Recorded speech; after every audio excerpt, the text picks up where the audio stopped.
Hello and welcome to this special show, Brass Tacks on the Road. We're standing at a beautiful vantage here overlooking the Bangalore skyline. You can see the seat of power, the Vidhan Sauda, and then of course there's the beautiful Kantirva Stadium. You can see UB City in my background, and I can't think of a better location to do a show as the campaign hits the final stretch here in the battle for Karnataka. Is it going to be the BJP or the Congress, or will the JDS spring a surprise? Today, we'll be talking on Brass Tacks on the Road about issues that political parties should be talking, that should be dominating the election narrative, but unfortunately, it gets drowned out. Issues that really matter to ordinary Bangaloreans, whether it is their everyday lives, the traffic woes that the city is infamous for, the potholes, the flooding that we saw last year, and of course, every time it rains in the city. These are the issues that ordinarily matter to the people of the city, but somehow mainstream political parties have not found enough of a voice or resonance, either in their manifestos or in the campaign narrative. Joining me here, a full panel of eminent Bangaloreans who are best qualified, I think, to be talking about these issues. Mohandas Pai is chairman of Manipal Global Education. Professor Tejashwini Gowda is former member of parliament of the BJP. Professor Sanjay Kumar of CSDS, familiar face on CNN News 18. We also have HP Ratna, spokesperson of the JDS. Prakash Belawadi, actor and journalist, and one of our fellow election commentators on CNN News 18, and Aishwarya Mahadev, Congress party spokesperson. Let me start with you, Mr. Pai. You know, I have a sense of deja vu about it, because every time there is election season, we do these shows about how there are traffic woes, there are infrastructure problems. We've been doing this for 20 years, and it seems like nothing is changing or nothing is ever getting fixed. Why is that? Well, it's got to do with political power. Out of 224 seats, Bangalore, I think, has got 28. Yeah. Politically, it is irrelevant. Bangalore provides 65% of Karnataka's taxes, 60% of our GDP. The majority of the jobs in the state is here. Economic growth is here.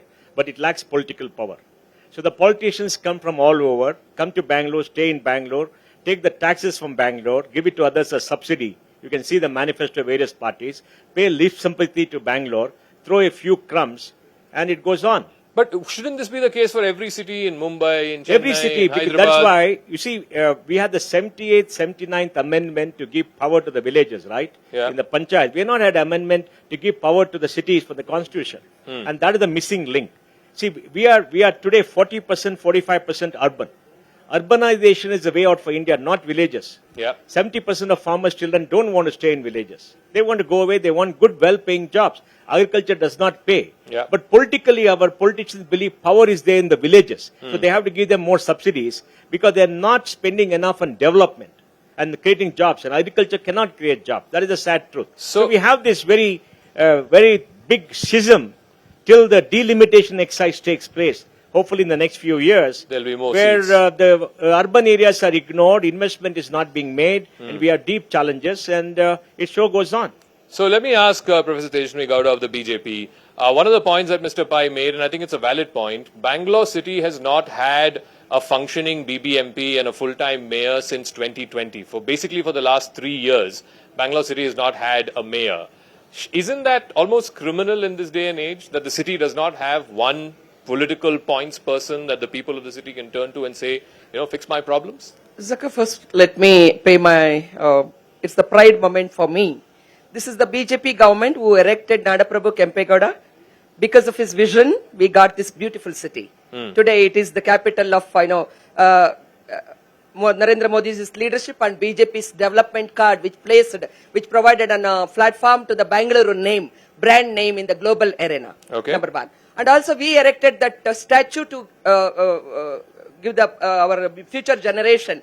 But ma'am, the statue is not going to fix Bangalore's problems, is it? Statue is very important. Mohandas Pai has taken. This is the same pheasant. This is the same farmers. This is not, the Bangalore is not the only city built on the river bank. Okay. He is the visionary. We had thousands of lakes, talabs here, you know. Yeah. Today, why Bangalore is overpopulated? Because of its beautiful weather. We are peaceful, peace-loving people. Law and order is there. We support other cultures. People love to come here. We embrace everybody. But ma'am, isn't it the job of a government to also ensure that people can go to their offices Zakka, in a why reasonable others duration who ruled of time. for 60 years not done this? Okay. Why they have not recognized the Bengaluru potential? Why they have not brought this terminal to Bengaluru? Why Okay. they have not established 7 airports? Why without any business is there scope So to develop airports? let me ask Aishwarya Mahadev, and I think she has a fair point in as much as I started the show by saying that it's not that the traffic problem has suddenly burst in the last 2 or 3 years. It's been there for the last 20 years.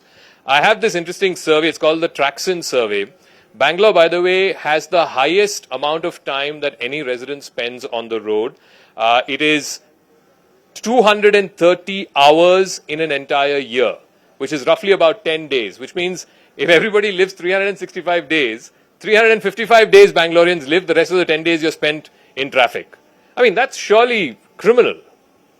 Zakka, before I answer that, I think, when the Terminal 2 was spoken about, I think we saw videos of what recently happened with rains. But anyway, I think the larger problem, and also even the BJP's Home Minister, Mr. Amit Shah, has also admitted publicly, is that there are legacy issues when it came down to the administration with the BJP.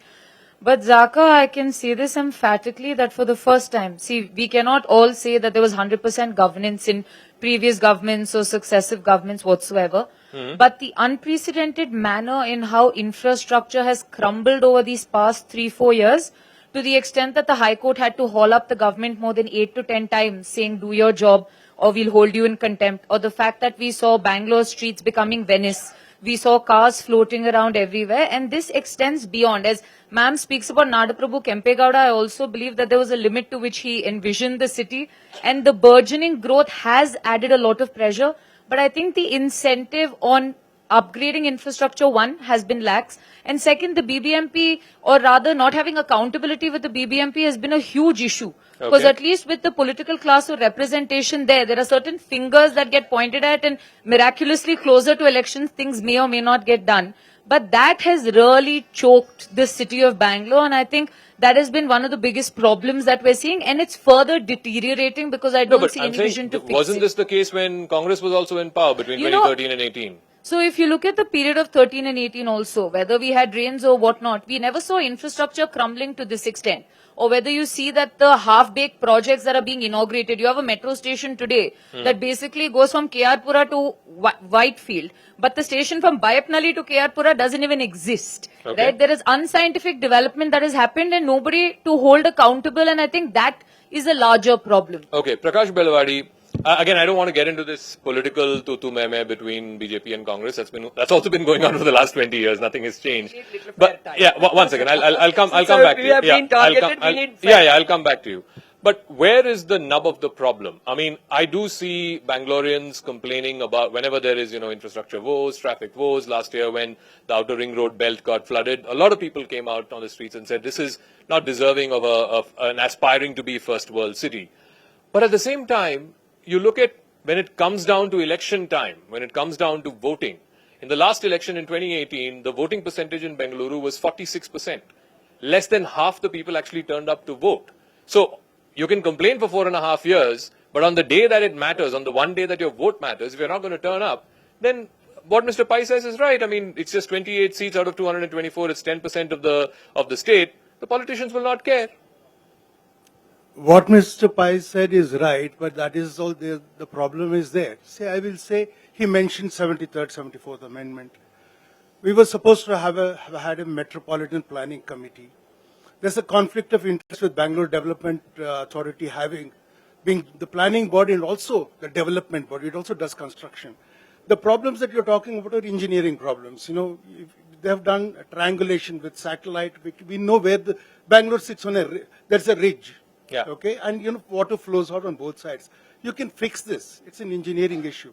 Traffic is also, yesterday I met Mr. Pai and he was saying we should have had 250 kilometers of metro rail. From the 80s we've been talking. I was a journalist in Indian Express and I've gone to a 3-day seminar, when the Ramakrishna Hegde government was there, when we were saying, that we should have a metro rail. We have talked about elevated rail, we have talked about light rail, we have talked about monorail for some time, and now we've got the metro, and it just never happens. The problem is this, I'll tell you. No chief minister in Karnataka, no political party in Karnataka, actually, will allow an empowered mayor to happen in Bangalore, who is directly elected, or a mayor in council. They will not allow, because Why is that? of the figures he has mentioned. 65% of Karnataka's GDP happens here. In this one city. They're not going to let go of this, because that mayor will become more powerful than the chief minister. So they'll never let go of that. And that is the problem. And you can see their manifestos. See, you're right. It's not, we've been agitating for 25 years now. Yeah. So it's not like some government come and fixed it. Yeah. I'll tell you what governments do, whether it is BJP or Congress or JDS. Even JDS, talked about doing elevated roads. That's what they'll talk about. See, somebody has done a survey. I'll give you a number that is important. 92% downtime is there with a personal vehicle. Because that's the average, global average. In Bangalore, it may be even more. You take it to work, leave it there, and you bring it back. And maybe if you have the energy and stamina, you'll go to the club or something, you'll have some evening things to do. But that's very rare. It's really difficult in the city. Can you imagine having a machine that is down for 92% of the time? And Bangalore has got more than 10 million registered vehicles. Yeah. It's ridiculous. So you can fix this, but they don't want to fix this. I'm not blaming any particular party, every party. They will not fix it for a political reason.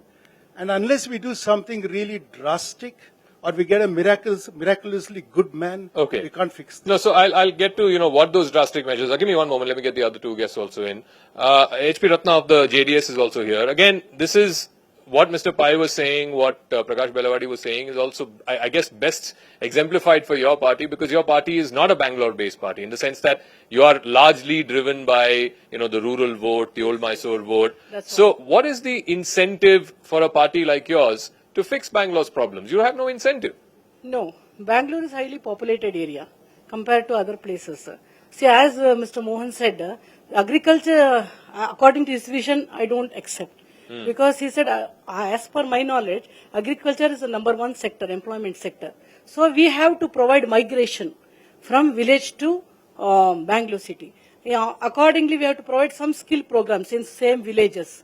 So that migration will be stopped and even population will be stopped. And in that way, one day we can, we can control traffic. See, 1.5 crore people are there in Bangalore city, as per some surveys. Some denominations. Actually, he said as he said, agriculture cannot provide jobs for all of these people. Yes, but it is not that. Migration we have to stop, first of all. For that, Mr. Kumaraswamy, our leader, he's taken a decision that for per person, in our manifesto, we have made per 1 acre, per person, we are giving 10,000 rupees. 1 hectare. You think that will stop migration? Yeah, definitely. The skill programs will be continued there. We give skill programs. Accordingly, we create marketing also in the same places. Okay. Now, talking about migration, Yes, I believe CSDS is coming out soon with a survey about migrants, and Bangalore represents migrants more than any other city, I guess. There was a survey which said that in 2001, in the start of this century, the number of migrants as a proportion of population was about 34-35%. That's gone up to 56% as per the last survey. In a city where a large number of people are migrants, does that also have an electoral impact? Because they're like, हमें तो क्या है, मतलब यहाँ बसना है और वापस चले जाना है. So they don't turn up, which is reflected in the voter percentage as well. Yes, you have already mentioned. You did mention about the turnout in the Bangalore city. Yeah. It's not only peculiar about Bangalore city. If you talk about any capital city of any state, it is 7, 8, 10% lower compared to the average of that state. Yeah. So that's true of Bangalore also, but connecting it to what you said, migration. Yes, migration, and especially among the poor sections of the society, that has a huge impact on the turnout. I know that first, a lot of people are not registered as the voter, but that has no relationship with the turnout.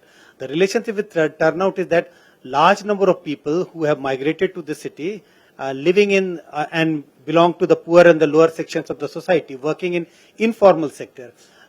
Despite Election Commission's instruction that everyone should get a leave on the voting day, that's not happening. That's not happening in Bangalore. That's not happening in many other cities. So what happens is that on the day of voting, they don't turn out. Can I just ask you this? Is that the population that's not turning out to vote, or is it actually the middle classes who are the ones who are actually complaining, the ones who think it's a long weekend and we can go, to Mysore or to the hills or whatever?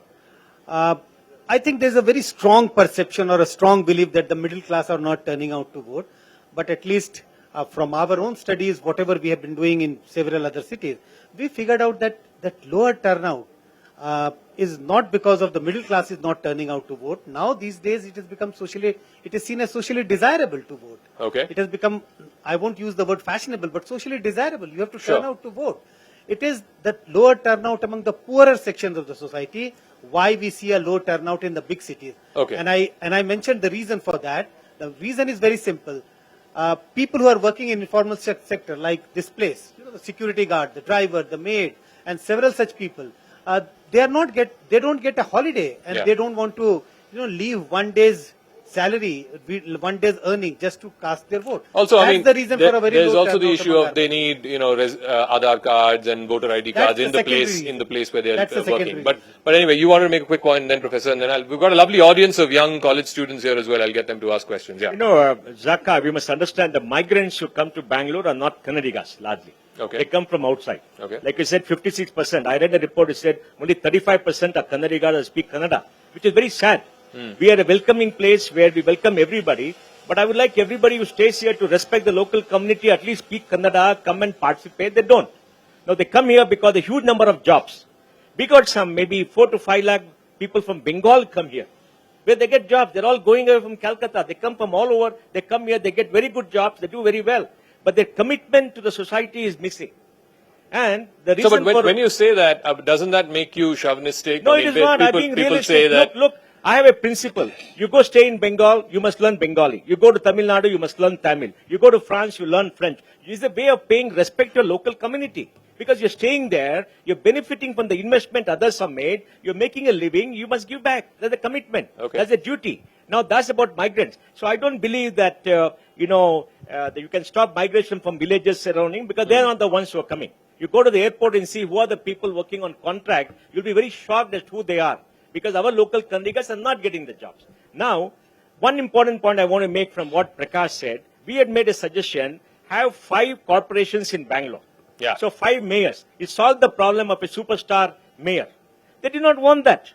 Why did not they want that? The reason is they want to control the city because the money is here. Okay. If you don't give approvals for building, if BDA does not do all that, where will the money come? All right. Everything is about money, contract for roads, everything. And every government is not that one they are party same. or another Everybody party. the same. Sure. You see that net worth statement of one very prominent politician, you'll find the numbers are staggering, even for people from business.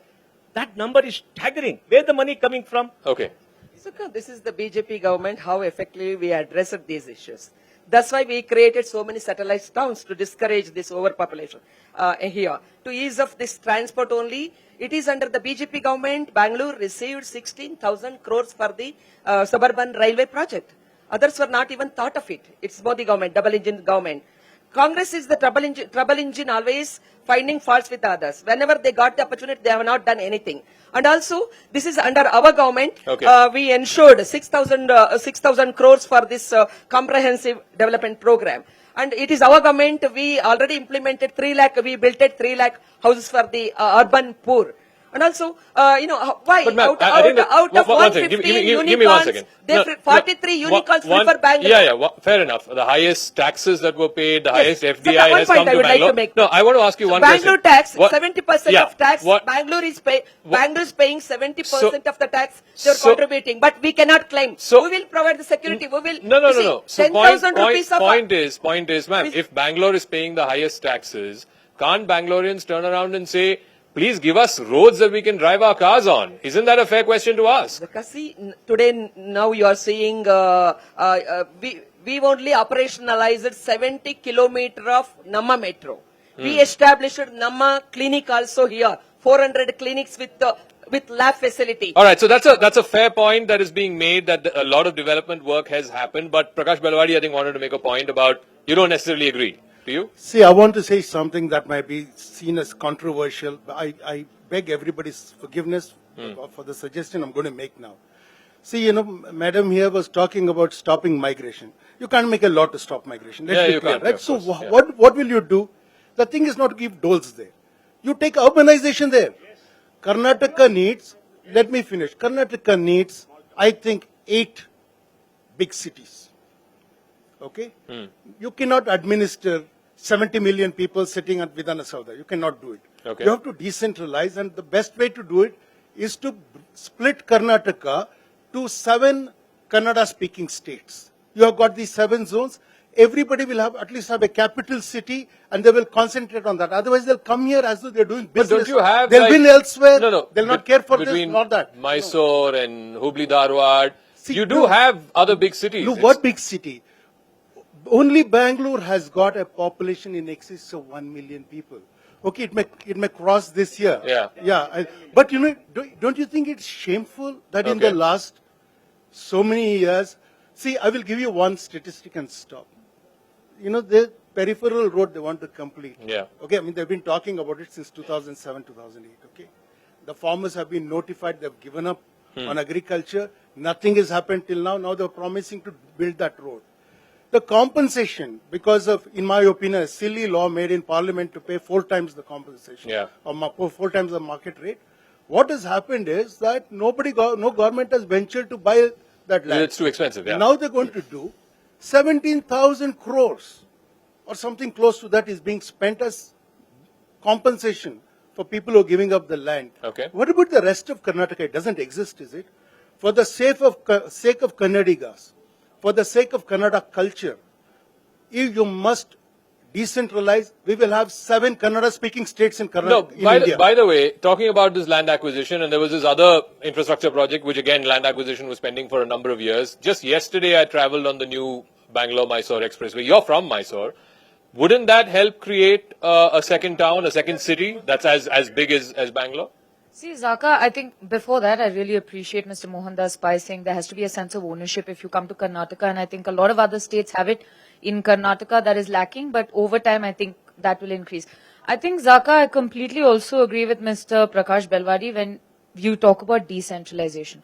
The Bangalore-Mysore highway is an example of, yes, taking transportation, easing, logistics to taking it to Mysore. But the other thing is, these secondary cities, when ma'am talks about satellite cities, it's about seeing whether you can have preparedness and expansion is sustainable for these areas. I come from Mysore, where besides the heart, you're hit by complete green belt.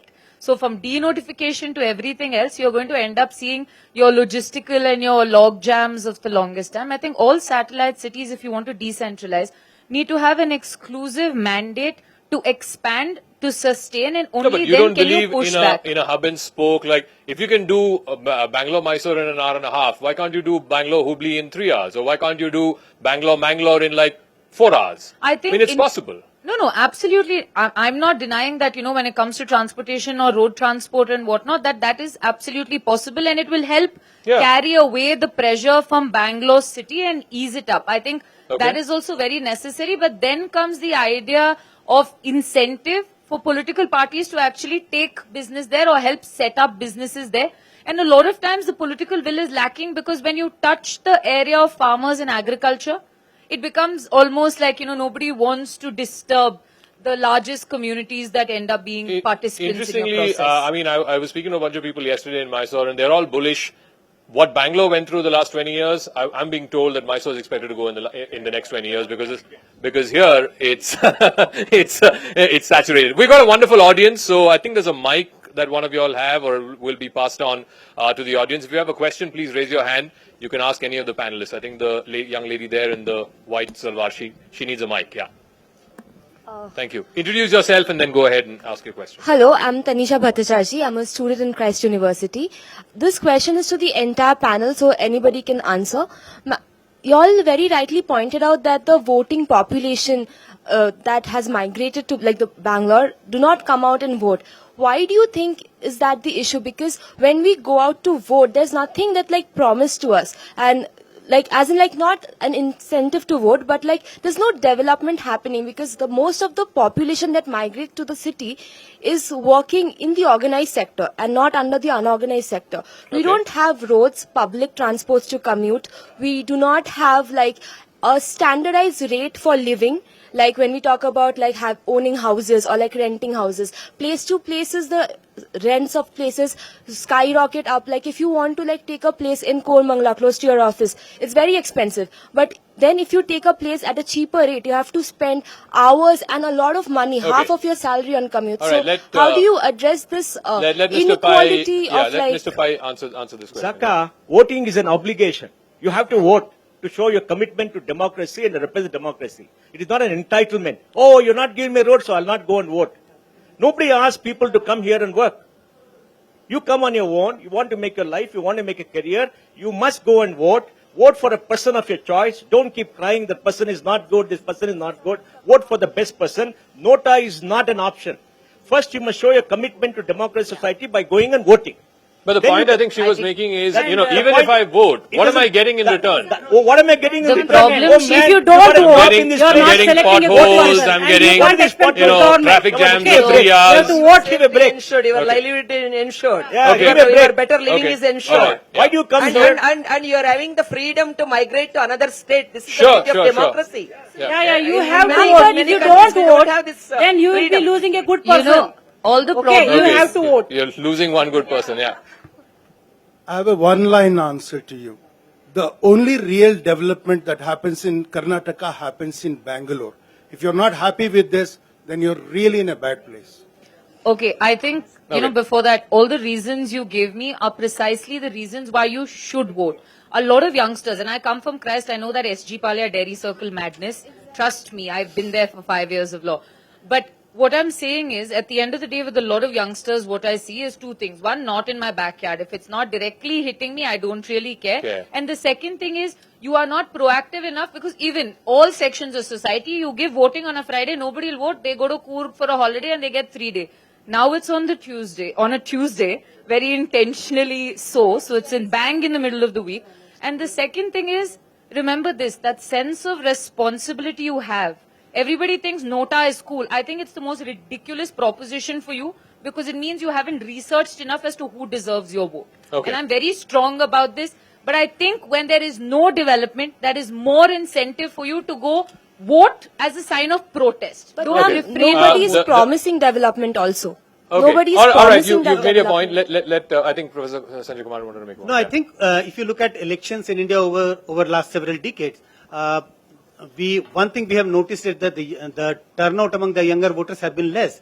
The turnaround has taken place since 2014. Yeah. That the turnout among young voters has increased. I'm a little surprised when I hear that why should I vote, that I'm not getting this and that. I must tell you that we have been doing some field work around Yelahanka, where the lot of construction work is going on, and we met a large number of migrants from Assam, Bengal, Bihar, Odisha, and we were posing this question again and again. Okay. Most of the people have voted in their own city, in their own In village. their own state, yeah. And the probing question was that, do you get some incentive to go and vote? They said, no, we don't get incentive. And then my follow-up question used to be, then why do you go to vote?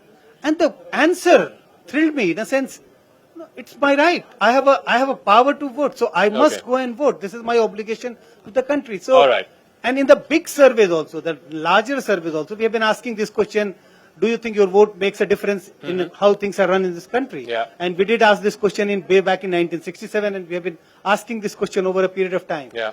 So more than 75% of Indians believe they have a right to vote. They And must their vote vote. makes a difference. Yeah, vote makes a Okay. difference. We have yeah.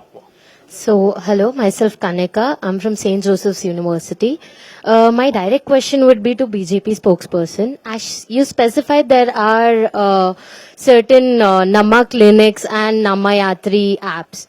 I have, specifically, I roam around Bangalore, to be frank, and I have never seen a Namma clinic, to be very frank. I'm not being offensive, but what I've seen, I'm just specifying. And when you specify about Namma Metro, Namma Clinic and certain things, what development are happening here, don't you think that road development is much more important? Because certainly a while ago there was road like water blockage in nearby to Whitefield, and there was a lady who died out of shock because the wire was hanging and it was inside the water.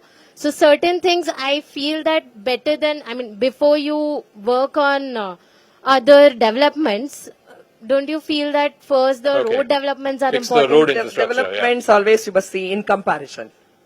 How much of resources, the governance always, and also what kind of other challenges we are facing.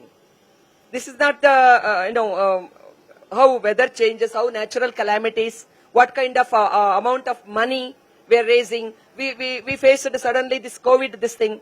How to pull down all our resources also, how to, we cannot neglect the farming sector who are feeding us. We have to take up social welfare measures also for the others. Just because we are fortunate to get a better life in Bangalore, you cannot, Ma'am, you cannot is- deprive, is- you cannot isn't it deprive a- others' development. Isn't it a fair question to ask? Yeah, no, isn't But it a fair it is question? my answer. Yeah, yeah, Okay, sure. it is my answer. Sure, I am sure, the sure, BJP sure. spokesperson. Sure. Okay. But others These can children contest you it. are having, this is the best digital government and social media age you are living. You can click Nama clinic. You will find in every ward. Only you have to go to that. Ma'am, I haven't You seen won't go. You won't go to the government hospital. Trust in That's government not true. and you speak Okay. lot and you don't vote. That's All the right, problem. okay. Zakka, the budget is 2,75,000 crores last year, and this year 23-24 3,06,000 crores. 26,000 crore more taxes collected in 22-23 than budget estimate. This is the rich state. I mean, this Namma thing, what will it cost 50 lakhs per one clinic? I mean, I don't think resources are a problem. The farmers, Laboratory, along with the laboratory, along with the laboratory, we are establishing this number. Talk figures. No, please. You see, No, please, don't say lack of resources, please. You can Okay. express No, let's not have- let's not have a two-two your minute, please. opinion, but No, I you met cannot CM. cut down my Okay. opinion. See, I met CM. They have increased the subsidy on giving interest-free loans from 3 lakhs to 5 lakh rupees interest-free to farmers. Okay. It's 2,500 crores. I told him he could have spent 1,000 crores to create job for young people. Why didn't you allocate you job for opposing young that people? term? All right. Are Okay. you No, opposing- one are you second. opposing Let me get empowering more this questions. Yes, Anybody I'm not else? Yeah. empowering You cannot Behind have here. a Somebody proportion. pass the mic. Have a sense of proportion. Okay, please. all right. Let's get a question from this young man. Your name and then who the question is directed to. So I'm Vibhu Prakash, and my question is to the panel. As a student, I'll talk about the BMTC because I use the bus a lot. Yeah. So we have been talking about the road jams, and there has been a shift from the government to increase public transport and to encourage people to adopt that with metros and the Vajra buses recently. Yet before the pandemic, there were 7,000 buses in the BMTC. They fell back to 5,000. In 22-23 budget, there was no allocation for BMTC, and now the remaining funding that the BMTC has is being directed towards Vajra buses, which are becoming crowded instead of buying regular buses, which could be quantitatively more helpful. And the remaining fleet is also being sold to, for example, the North-Western Karnataka Transport Organization. So is there a mismanagement of funding in the BMTC or public I infrastructure? think that's a great question because in the sense that, we're talking about roads, private cars. You have almost you said 10 million cars, right? I mean, you're not going to solve 12 this. million Yeah, you're not going to vehicles. solve this without solving public transport. See, BMTC used to do 45% of the passenger trips before. Now it's come down to some 36 or 37%. All those 6,000, 5,000, 7,000, whatever those numbers are, I think 500 to 600 of them are under repair most of the time. So let's say 5,000 buses are working. They occupy less than 1% of road space. Okay? But yet governments are so keen to spend money on everything else. See, Zakka has been talking about road. I'm saying road for whom though? That's the question. If you can actually dedicate buses, road space for buses, and you actually had 15,000 buses, it will solve this to a very large No, but extent. Prakash, but you don't want to offend car owners. One second. There is a problem. There's a problem, you're right. There are two problems there. One, they tried dedicated bus corridors in a city like Delhi, for example, which has far more road density. Bangalore, by the way, has the lowest road density of all major cities in India. How are you going to have dedicated bus corridors in a city that's already crying out for more road space? Zakka, the problem is in the question that is inherent is that as though it's an entitlement to give private vehicle owners space on the road. Priority should be given to public transport users, period. Okay. If a bus is traveling on the road, you stand by the side, wait for the bus to go. It should be clear what is wrong with this. This is science. Okay. Let's get, the gentleman here. Yeah, I'm Anand. I'm an activist. I'm also a member of BPAC. So in the manifesto, you have been telling about the freebies to the people. with 2,65,000 budget and with all the expenditure, we are left with 60 to 70,000 amount. So where do you bring money for this freebie? That is Yeah, my I think question. you should answer that, Aishwarya. You've made what, 5 guarantees? This question is to all the parties. Yeah, I think the freebies. So, I think the odd classification is that when the BJP promises you something, it is for social justice or economic prosperity. But when the Congress does it, it becomes a dole or a freebie. And I'll tell you, every single No, one he's of the... asking about the math. I'll talk about that, yeah. So every one of the guarantees that we have, we believe is going to be an economic driver in the current economic situation. You cannot deny the fact that electricity tariffs are through the roof, and then the lower middle class and the BPL families and the people that do need that protection most, we believe that 200 units of electricity in a year is probably around 3,000 odd crores is what we would be spending on that. I have the calculation, I'll pull it out for you. And we believe that this will save them from tariff price. The Now, second when you're thing saying is 2,000 rupees to every woman yeah. woman in the state, right? Yeah, that's that is 36,000 yeah, that is crores in a- 35,000 1 crore second, yes. rupees. So the idea of giving 2,000 rupees to a woman, and mind you, when they offer 6,000 to a farmer or 2,000 during COVID to women, it did not seem to matter to the BJP. But this 2,000 rupees is very critical. You saw gas cylinder prices skyrocket from 400 to 1,100 rupees. But you also push out this idea that you've stopped kerosene. You don't have chulas anymore. How are households going to actually function without any sort of cushion for the rising prices? The daily essentials also are skyrocketing, whether it is fuel or cooking oil Okay. and whatnot. There is a certain amount of a net of protection that is required for families and communities and classes that need it most. Fair It enough, is but I justifiable don't think, and I Zakka- don't think the math adds up. That's, I think that's so, the, but that's the lastly, very limited simple. point, yeah. If we can save upon the 1,50,000 crores that has been looted by the BJP, we can more than fund Okay. every single Anyway, guarantee, whether it's a that's dole or political. whatnot. That's a political. He Zakka- gave the budget number. Zakka, Basis the budget number. The Constitution question of was India assured everybody that. the dignified life, right? Okay. We are in 75 years, okay?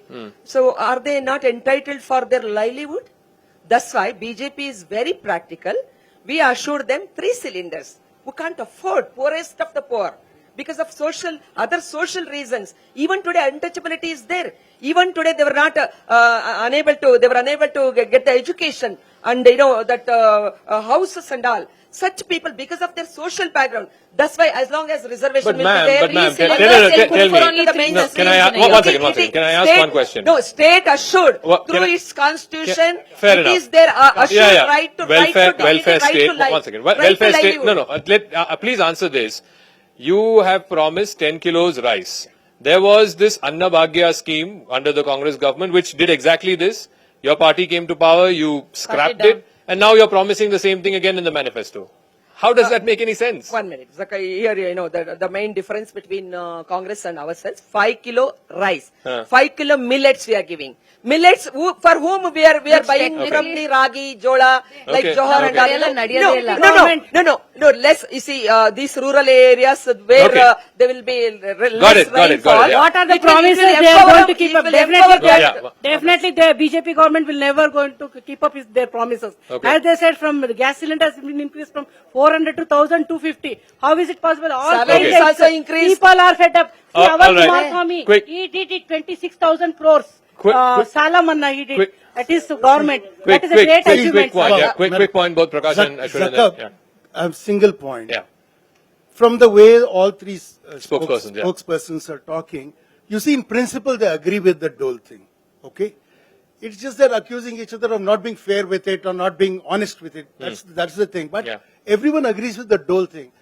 There is a vision of social welfare for governments where you see up to a certain point, you provide everything to the citizen and then allow competition to come Yeah. in. That kind of thing is there. Really, this is not worth discussing, except conceding one point. The one point is that there could be scientifically, 62% of air pollution in India is indoor air pollution. Do you know that? It seems counterintuitive. So, to give gas cylinder is a very important thing. So I'm saying it has ramifications, but I don't know whether they get a good team to sit and discuss. We need this. to Zakka, introduce green yeah, energy. what is please, green please, energy, ma'am, solar ma'am. energy. Yeah. Zakka, what is the most important thing before the people of Karnataka? We want good job for the young people. Yeah. Every year, 10 to 11 lakh young people attain the age of 21. Yeah. 5 to 6 lakh graduate to college. We want good jobs. We are creating 12 lakh jobs a year in Karnataka. The data is there if people want to have a look, 12 lakhs. But 80% of them pay less than 25,000 rupees. It is not enough. We must create more jobs. Out of these 12 lakh jobs, about 4 to 5 lakh jobs are taken by people who come from outside Karnataka. Our people don't get it. Because you know why? Because in Bangalore, the people from the north of Karnataka don't have the skills or the training to come. So we have a problem. So the focus should be, how do you create 8 to 10 lakh high quality jobs paying about 30 to 50,000 rupees a month for people in Karnataka? But Aishwarya's party says that they're going to give 3,000 rupees to graduates, right? No, Because there are unemployed graduates. Do you think people want 3,000 rupees? They're not beggars. They want jobs. Invest for jobs. Okay. Development, investment, get jobs, get industry, spend and get jobs. Yeah, Jobs are Aishwarya, quick important, response not and then easy. Okay, so along with Quick Yuvanidhi, response. along with Yuvanidhi that comes as a fund, and let's be honest, a lot of us have a lot of privilege here when we sit here and speak, but 3,000 rupees and 1,500 rupees for a lot of first generation educated moving into the workforce is extremely critical. But the Congress has two other promises. Is one, we will fill 2.5 lakh government job vacancies that exist in the system currently, which exclusively go to Kannadigas just by the language requirement one. And the second thing is, we believe that job creation is something that we will prioritize. So we will give you this fund as an assurance for 2 years. All right, on that thing about young people and getting those, we have a young audience here, so let's get one more question from the gentleman here. You had a question, yeah. Yeah, my name is Dhruv. I'm an engineering student. I study at BMS College of Engineering, and I've been a resident of South Bengaluru. And I believe that, none of these issues that we are discussing today, traffic or garbage, is of any importance to any of the political parties contesting. But instead, what I believe is, from Nandini issue to Hindu-Muslim communalization, all what parties are doing is, confuse and divide and caste politics.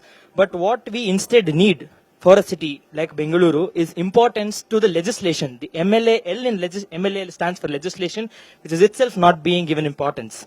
And city governance, planning, and deterioration of quality of life in Bengaluru. Okay. So we had to get in this whole divisive issues. I mean, because the narrative is being dominated by that. I'll get both the political spokespersons to respond to that. You have made this an issue. I mean, you've made the issue of Bajrang Dala, you've made the issue of Nandini versus Amul. That's why we assured off-liter Nandini milk to the people who are suffering from nutrition. So, and also it will empower our kisans.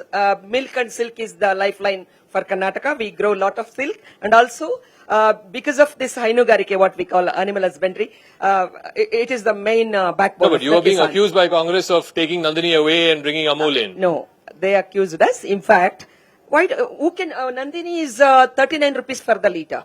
And Amul is 54 rupees leader. Bangaloreans are very wise, even to say 1 rupee, Zakka, believe me. And also, Zakka, can you stop me if I want to have Amul ice cream? Amul ice cream manufacturers buying Nandini milk. Yeah. I would like to have my Nandini milk even in London. I would like to eat my Mysore Paku there. Even in, and also I would like to extend marketing to Gujarat. I would like to see Nandini establishments in all other states also. It is a federal state. Okay, what about these I mean, while you say, BJP plays divisive politics, communal politics, it is in your manifesto that it is said that Bajrang Dal will be... One second, let her respond. Bajrang Dal will be banned. You can't blame them if they latch on to that issue. Before anything else, ma'am talks about how half a litre Nandini milk is being given to families, while the easier thing would have at least to be giving the farmers the 5 rupees protsaha dana that they've been promised. That has not happened for 5 or 6 months. I come from the heart of where the dairy farming... 7 rupees per litre. I did not interrupt you. The fact of the matter is this. It's an issue of Kannada pride, not only as a brand, but the fact that 26 lakh farming families depend on this one.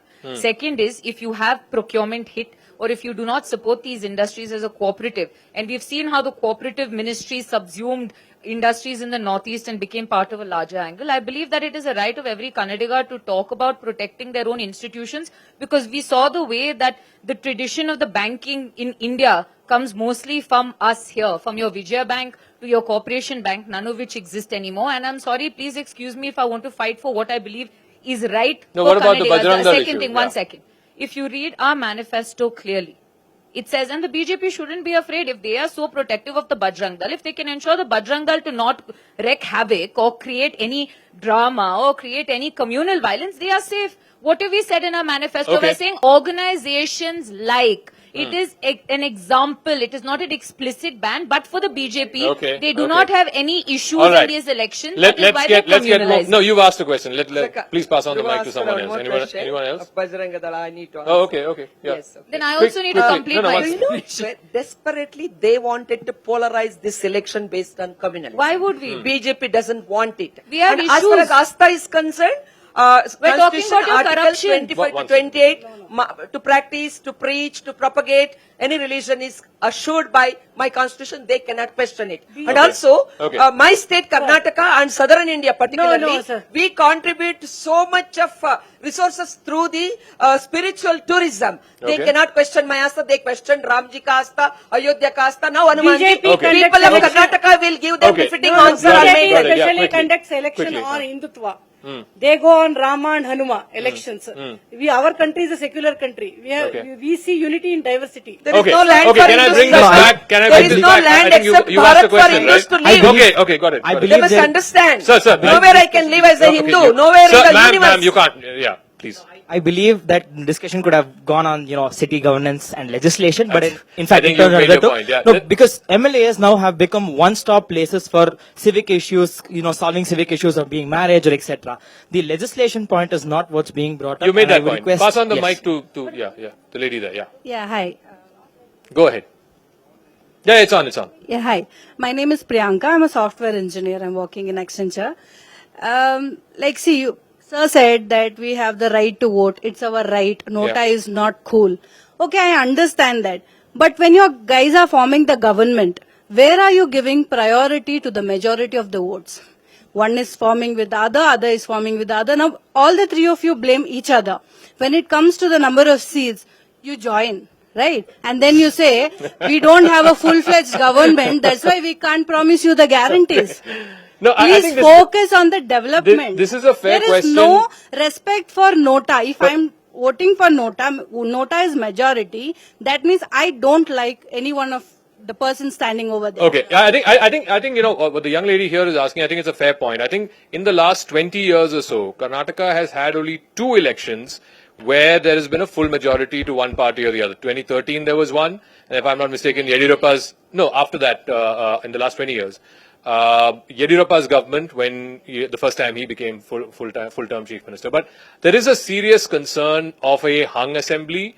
And if it's a hung assembly, it's anybody's game. BJP can go with JDS, Congress can go with JDS. I mean, we've seen that in the past. No, what you're saying, Zakka, is factually correct. But one has to think about that carefully. You can't have a mechanism, quick fix arrangement that this party can't, form a government with this. I think this is about if there is a fractured mandate.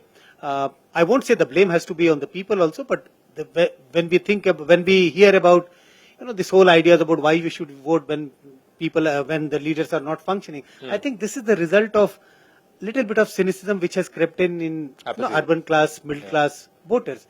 I think looking at the situation on the ground or what you have already mentioned, I think it requires more interest of the people for the people to take more interest, turn out to vote. But Karnataka is an exception. Yes, this is a Karnataka election. We are discussing Karnataka, and that is why this issue has come up. But look at how things have changed during last 5-7 years. Most of the governments have been a single majority government during last 5-7 years. Karnataka is an exception. There are other states which are an exception. We'll see. I guess we'll know in this election whether, one. I've got the final couple of minutes. So I'm going to take one quick word from everyone on the panel. The one thing you hope will get fixed in the next 5 years, which hasn't been fixed in the last 5. Urban mobility, public transport, 10,000 buses, 250 kilometers of metro to be done in the next 3 to 5 years. We need a safe city and secure city, and also because of this COVID and all, this urban, we must reduce the imbalance between the urban and rural population.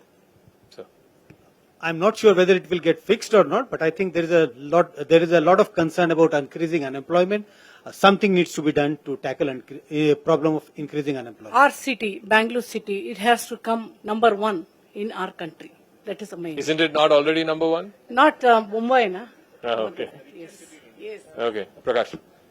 We can save Bangalore by investing in the development of other towns in Karnataka. And That's the only way to go.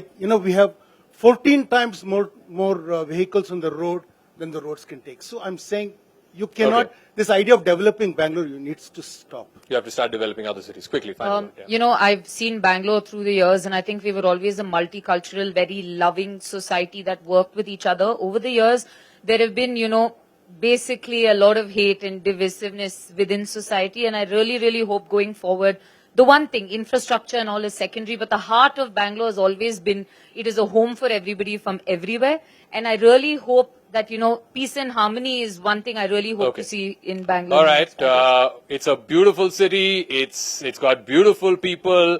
It's got its problems like every city does and has. But hopefully you will get a fix to those problems, at least some of them, over the next 5 years. I want to thank this wonderful panel and this wonderful audience that's joined us. Thank you very much. A round of applause as we close this final episode of Brass Tacks on the Road. If you've been watching, thank you very much for your time.